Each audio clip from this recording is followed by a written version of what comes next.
મારું નામ માધવી શાહ છે અને હું આ વિદ્યાલયમાં વ્યવસ્થાપક સમિતિની સદસ્ય છું. આજે અમે અહીં સૌ વિદ્યારંભ સંસ્કાર માટે એકત્રિત થયા છીએ, જે માગસર સુદ પાંચમના ઉજવવામાં આવે છે. જેમ આગળ આપણે વાત થઈ કે 16 સંસ્કારનું મહત્વ આપણી ભારતીય સંસ્કૃતિમાં ખૂબ જ છે, તો આજે બાળકોને વિદ્યારંભ સંસ્કાર અહીં આપવામાં આવે છે. અને અમે અહીં સૌથી પહેલા તો પોથી યાત્રા કાઢીએ છીએ અને ત્યાર પછી હવન કરીએ છીએ અને ત્યાર પછી બાળકોને સૌથી પહેલા ઓમકાર લખાવવામાં આવે છે. માતાઓ અને સાથે સાથે એમના દાદા દાદી પણ અહીંયા હાજર હોય છે. જો માતાઓની જ વાત નીકળી છે તો અહીં હું એક પરિચય આપી દઉં કે થોડાક જ સમયમાં આ મહિનામાં જ આપણે સપ્તશક્તિ સંગમનું આયોજન કરવામાં આવે છે.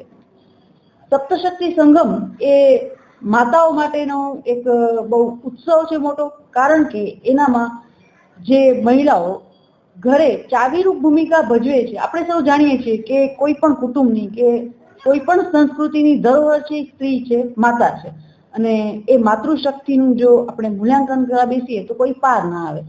તો આગામી દિવસોમાં અહીં માતૃશક્તિ સપ્તશક્તિ સંગમનું આયોજન કરવામાં આવશે અને એનામાં માતાઓ બહોળી સંખ્યામાં ઉપસ્થિત રહે એ ખૂબ જરૂરી છે.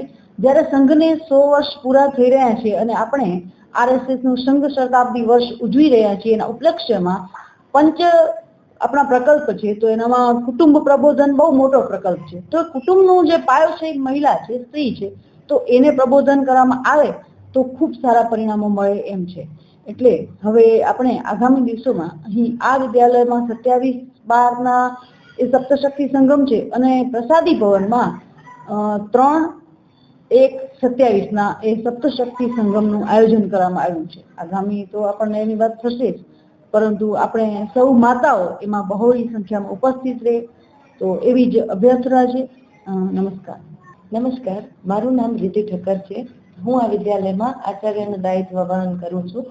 આજ રોજ શ્રી એન્કરવાલા સરસ્વતી શિશુ વાટિકા તથા મહારાજ શ્રી પ્રાગમલજી ત્રીજા વિદ્યા મંદિર ખાતે વિદ્યારંભ સંસ્કારનું આયોજન કરવામાં આવ્યું છે.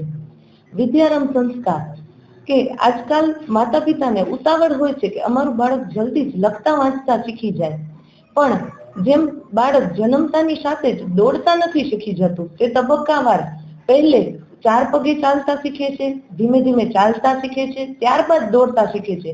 તેવી જ રીતે વિદ્યા ભારતીમાં પહેલે બાળકોને સાંભળવું, ત્યારબાદ બોલવું, ત્યારબાદ વાંચવું અને ત્યારબાદ લેખન કાર્ય કરાવવામાં આવે છે. જ્યારે ઉંમર પહેલા જ બાળકોને વિદ્યા પ્રાપ્તિ કરાવવાથી તેના બૌદ્ધિક વિકાસમાં તે અવરોધરૂપ બને છે. બાળક જ્યારે 4 વર્ષ 4 માસ અને 4 દિવસનું થાય છે ત્યારે જ તેની વિદ્યા પ્રાપ્તિ માટે યોગ્ય ઉંમર હોય છે. તેનાથી પહેલા બાળકનો વિદ્યારંભ સંસ્કાર કરાવવો તે યોગ્ય નથી. આ શાળામાં ઘણા જ વર્ષોથી માગસર સુદ પાંચમના વિદ્યારંભ સંસ્કારનું આયોજન કરવામાં આવે છે.